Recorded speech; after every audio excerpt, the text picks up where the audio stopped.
nggak boleh ditraumain. Semua orang itu nggak ada yang sama ya, nggak semua laki-laki seperti itu.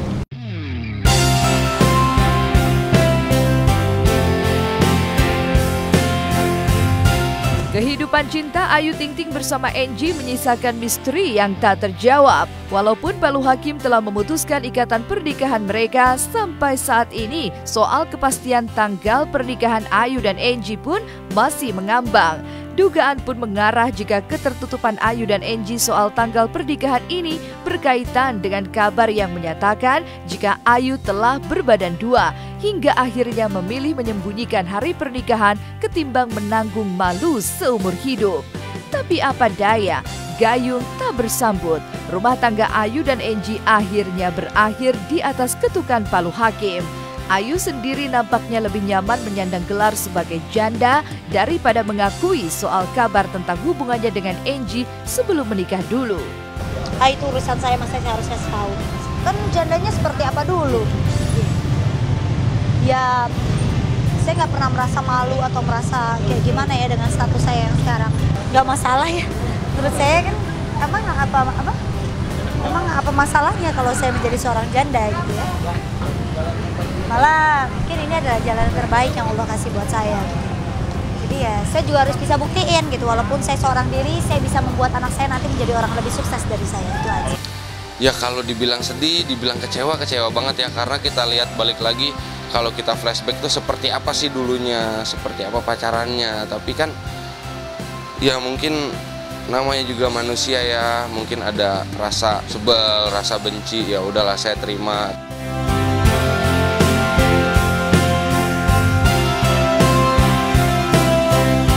Akhirnya Ayu resmi menutup kisah cintanya bersama Angie. Potret kebahagiaan yang dulu kerap mereka pamerkan berganti dengan saling hujat-menghujat. Lantas, benarkah Ayu masih menyimpan cincin kawin yang diberikan Angie kepadanya? Apa alasan Ayu hingga masih belum bisa melepas cincin yang dulu menjadi pengikat antara Ayu dan Angie? Mungkinkah cincin itu memiliki nilai yang berarti? Dengan masih disimpannya cincin kawin Ayu ini menambah daftar barang pemberian Angie yang masih berada di tangan Ayu. Sebelumnya ada mas kawin hingga uang pemberian Angie sejumlah $500 sampai kini juga belum diotak-atik oleh Ayu. Ada, kalau ada yang mau minta lagi saya balikin. Kita balikin. Tapi kalau nggak diminta yuk, mau disimpan. Kita lihat nanti. Mau dijual lagi. Ya, ide yang bagus. Ada gitu ya, orang cerai, cincinnya dijual, traktir buat makan-makan. Kalau saya mau nggak minta apa-apa, nggak minta harta gono gini, nggak minta untuk dinafkahi. Insya Allah saya masih mampu, walaupun hasil jeripaya saya cuma sedikit, tapi insya Allah bisa menghidupi anak saya dan keluarga. Lagian juga apa yang mau dipinta, nggak ada juga kali yang mau dipinta.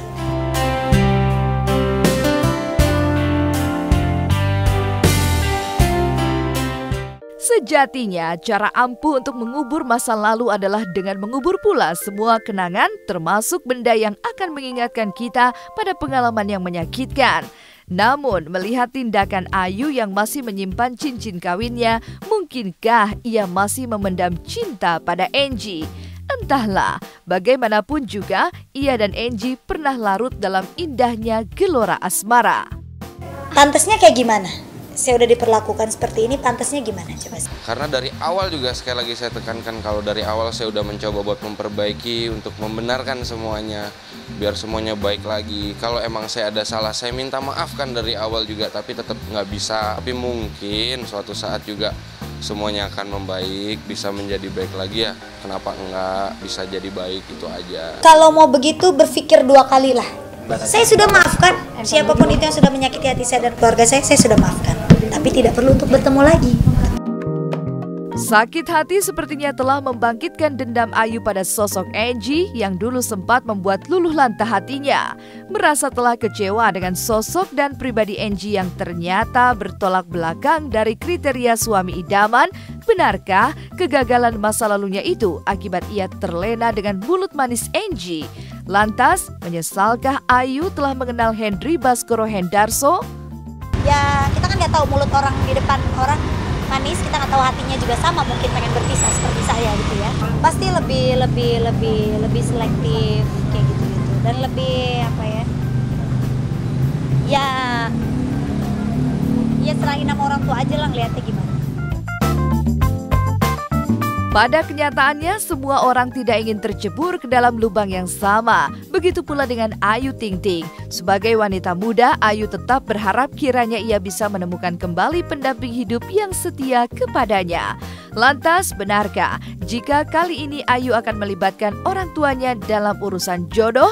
Dan apakah pilihan Ayu untuk menikah lagi ini sebagai pengganti sosok ayah bagi Bilqis Humairah Razak putri kecilnya?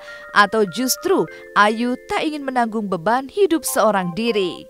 Saya nggak bisa munafik juga ya, saya pasti juga butuh seseorang yang bisa kasih saya perhatian atau kasih sayang lah gitu.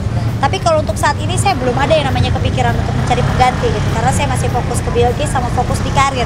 Tapi kalau suatu saat Allah mendatangkan jodoh, memang udah seharusnya buat saya harus terima.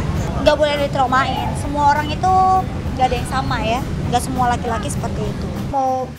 Harus soleh terutama ya, soleh, bisa ngaji. Ya hati-hati lah untuk memilih untuk kedepannya, nggak sembarangan. Iya, bukan ibu lihat dulu dia deket gak sama Allah, gitu aja deh. Harus gitu dulu ya. Iya. Semuanya harus iya dong, dites. Usai menjalani tes DNA karena keraguannya soal benarkah jika Talafasa Indriana Bidui adalah darah dagingnya, seperti apa hasil tes DNA tersebut? Benarkah jika Bopak tengah harap-harap cemas?